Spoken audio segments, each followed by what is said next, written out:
Ooh, getting ready for Oblican. Reviewer muna, wala pang book.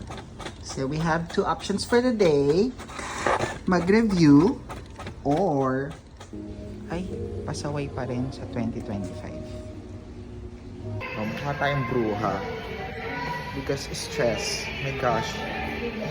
So, lagkit. Ay nako, nai-stress talaga ako. Hindi pwede yan. So, may klase na in 1 hour's time. Bili muna ako ng snacks para habang naka-online class. Ang sarap ng masahe nung una. My gosh, nakakamiss. Dapat ganon. Once a week dapat.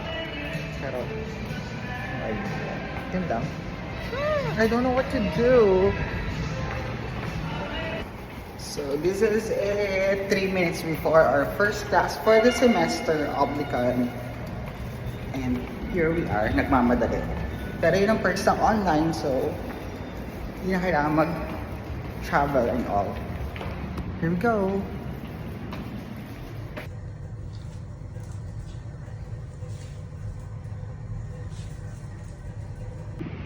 So, first class done. Review goods tayo. I like it. Kaya lang, pure online.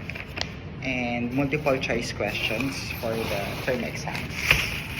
Kaya lang, internet connection problem. Merong mga case readings. But I'm happy kasi lilipat naman ako ng apartment. So, okay, internet doon and all. So, dinner na. And then, mag-download ako ng mga cases. Then, book. Bibili ng book bukas. So, 1156 to 1178 kami for next week.